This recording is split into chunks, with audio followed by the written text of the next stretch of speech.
Morning dear students. बेटा, जैसा कि कल हमने पढ़ा था कि ब्रिटिश शासन के दौरान इंडिया में बार बार अकाल आने के क्या क्या रीज़न थे। ठीक है बेटा।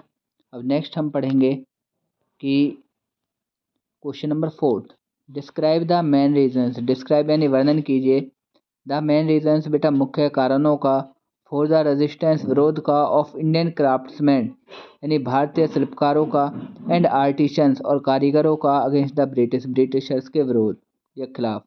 ठीक है, यानी ब्रिटिशर्स यानी अंग्रेजों के खिलाफ भारतीय शिल्पकारों के और कारीगरों के विरोध के क्या कारण थे। ठीक है बेटा। तो the main reasons for the resistance of the British by the Indian craftsmen and artisans were, यानी भारतीय शिल्पकारों के द्वारा और कारीगरों के द्वारा अंग्रेज़ों के विरोध के मुख्य कारण थे। नंबर फर्स्ट क्या है? The government used to buy goods, यानी सरकार जो है बाय गुड्स वो चीज़ें खरीदती थी, वस्तुएं खरीदती थी, फ्रॉम इंडियन क्राफ्ट्समैन भारतीय शिल्पकारों से, एंड आर्टिशंस और कारीगरों से, एट द डिज़ायर्ड प्राइस होता है अपने मनचाहे प्राइस में, अपने मनचाहे मूल्यों में। ड्यू टू दिस, जिसके कारण द आर्टिशंस कारीगर हैड टू फेस सामना करना पड़ा इकोनॉमिक लॉस आर्थिक तंगी का, जिसके कारण कारीगरों को आर्थिक तंगी का बेटा सामना करना पड़ा। सेकंड है after the industrial revolution. After means के बाद, द इंडस्ट्रियल रिवॉल्यूशन यानी औद्योगिक क्रांति के बाद, द ब्रिटिश एडप्टेड अंग्रेजों ने अपनाई एन एक्सपेंडिचर मीन्स होता है व्यय यानी खर्चीली, पॉलिसी यानी नीति, to destroy Indian industries, destroy यानी ख़त्म करने के लिए, इंडियन यानी भारतीय इंडस्ट्रीज यानी भारतीय उद्योगों को ख़त्म करने के लिए, so that the British finished goods can be consumed, जिसके कारण ब्रिटिश जो अंग्रेज के जो तैयार माल है वो बिक सके। ठीक है बेटा। नेक्स्ट है थर्ड है इन 1769 1769 में the company promoted the production of raw silk in Bengal. Company ने बंगाल में कच्चे रेशम के यानी कच्चे सिल्क के उत्पादन पर बल दिया, परंतु बैंड सिल्क फिनिश्ड गुड्स, परंतु सिल्क से बना हुआ जो माल है उसको बैन कर दिया गया। फोर्थ है सिमिलरली, इसी प्रकार, while determining the coast policy, जब तटीय नीति लागू की गई, एंड इंटरनल टैक्सेशन यानी आंतरिक कर प्रणाली लागू की गई, the British interest were given priority, जो अंग्रेजों के जो हित हैं उनको प्राथमिकता दी गई, यानी उनके हितों का ध्यान रखा गया। फिफ्थ है बेटा एज ए रिजल्ट, परिणाम के तौर पर, इंडियन हैंडीक्राफ्ट भारतीय हाथ से, हैंडीक्राफ्ट का मीन होता है हस्तशिल्पी जो हाथ से सामान बनाते हैं, वर डिस्ट्रॉयड वो डिस्ट्रॉय यानी खत्म हो गए, and the British goods took their place, और इनका स्थान किसने ले लिया बेटा? अंग्रेजों के द्वारा बनाए हुए सामान ने। ड्यू टू दिस, जिसके कारण, द डिससेटिस्फैक्शन यानी एक असंतुष्टि की भावना, स्टार्ट ग्रोइंग उभरने लगी, अमंग द क्राफ्ट्समैन शिल्पकारों के बीच, एंड आर्टिशंस और कारीगरों के बीच, एंड दे स्टार्टेड पार्टिसिपेटिंग और उन्होंने भाग लेना शुरू कर दिया, इन वेरियस रिबिलियंस यानी वेरियस यानी विभिन्न प्रकार के रिबिलियंस यानी विद्रोहों में। These processes were an open display of resistance, ये विरोध का बिल्कुल खुलकर सामना करते थे। ठीक है बेटा, खुलकर प्रतिक्रिया करते थे।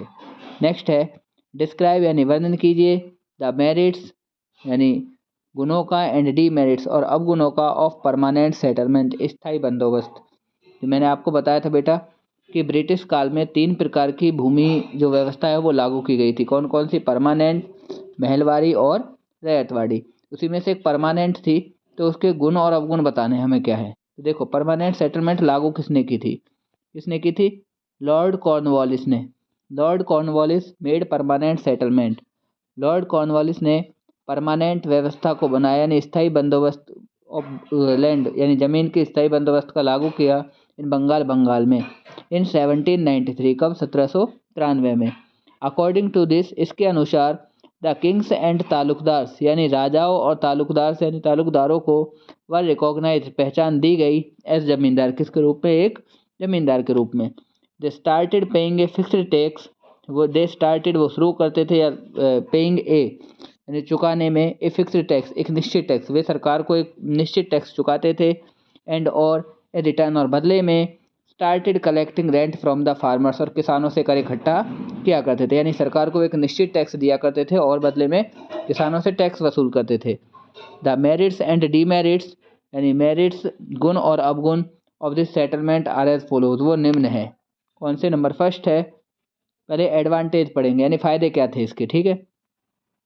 It fixed the income of the company, इसने कंपनी की जो इनकम है, जो आय है, उसको निश्चित कर दिया।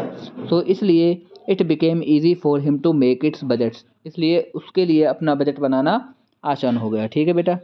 सेकंड है, the zamindars were considered as permanent owners, जमींदारों को कंसिडर्ड माना जाने लगा एज परमानेंट ऑनर्स, इनके एक निश्चित मालिक के रूप में ऑफ द लैंड, जमीन के। एज ए रिजल्ट, परिणाम के तौर पर, they try to make their land more fertile, वो अपनी ज़मीन को ज़्यादा उपजाऊ बनाने की कोशिश करने लगे।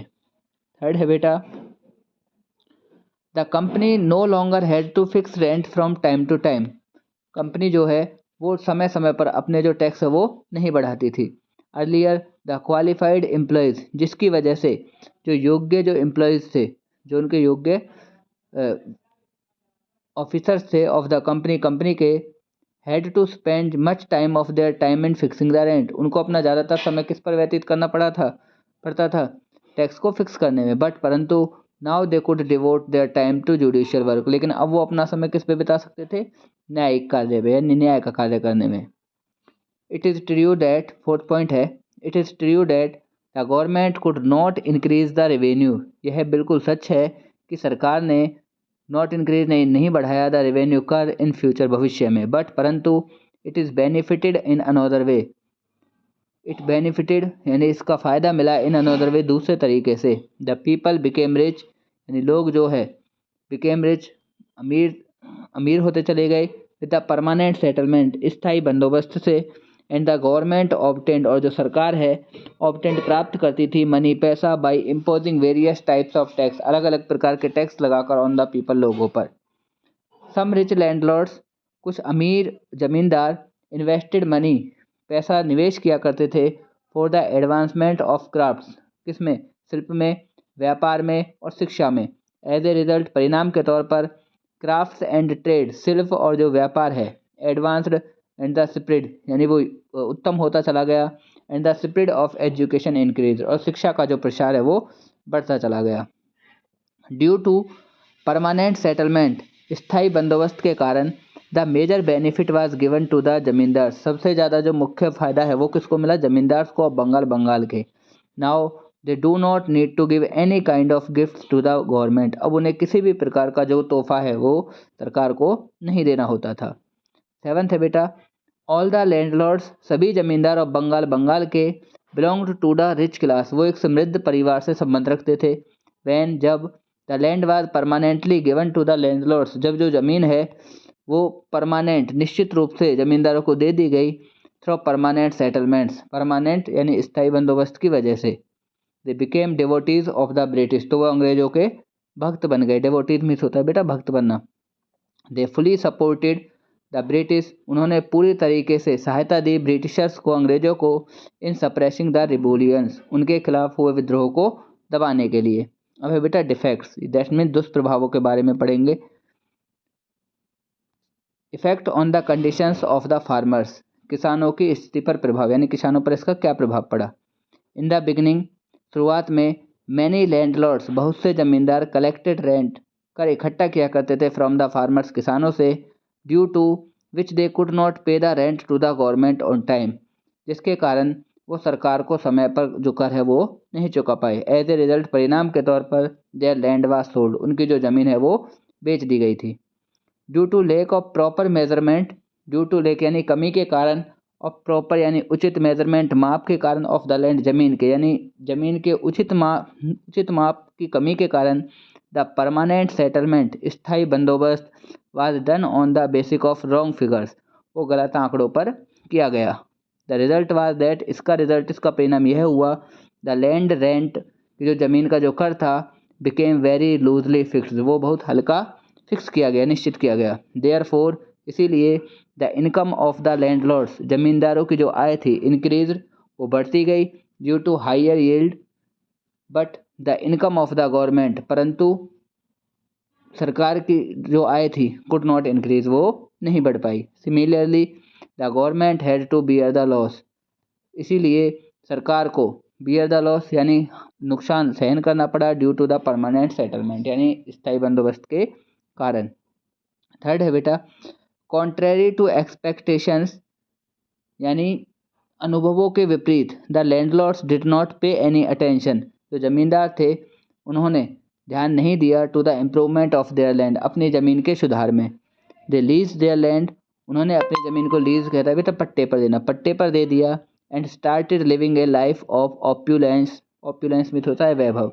एंड स्टार्टेड और शुरू कर दिया लिविंग ए लाइफ रहना ऑफ ऑप्यूलेंस वैभव का जीवन रहना इन बिग सिटीज़ बड़े शहरों में लाइक कलकत्ता यानी जो है कोलकाता के नाम से। ठीक है।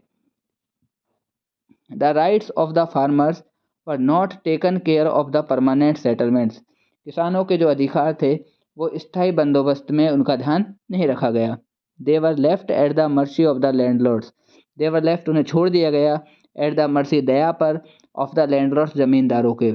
Who could evict the peasants जो किसानों को निकाल सकते थे फ्रॉम देयर लैंड उनकी ज़मीन से एट एनी टाइम किसी भी समय। The landlords use to collect arbitrary rent from the farmers arbitrary means होता है बेटा मनचाह। जमींदार जो है वो किसानों से मनचाहा कर वसूल किया करते थे। ड्यू टू दिस जिसके कारण the condition of the farmers become very deplorable, deplorable means होता है दयनीय, जिसके कारण किसानों की जो दशा है वो बहुत दयनीय हो गई। इन शॉर्ट संक्षेप में वी वुड से दैट हम कह सकते हैं कि द कॉर्नवालिस ऑब्जेक्टिव कॉर्नवालिस का जो उद्देश्य था इन मेकिंग परमानेंट सेटलमेंट परमानेंट व्यवस्था को बनाने में स्थायी व्यवस्था को बनाने में was to improve the condition of the farmers वो किसानों के हालात में सुधार करना था। बट परंतु द रिजल्ट्स लेकिन इसके जो परिणाम थे turned out to be opposite वो इसके विपरीत निकले। दिस बेनिफिटेड द लैंडलॉर्ड्स इससे ज़मींदारों को फ़ायदा हुआ।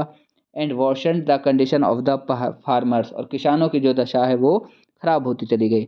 Government as well had to bear the loss और सरकार को भी नुकसान का सामना करना पड़ा है, सरकार को भी हानि झेलनी पड़ी।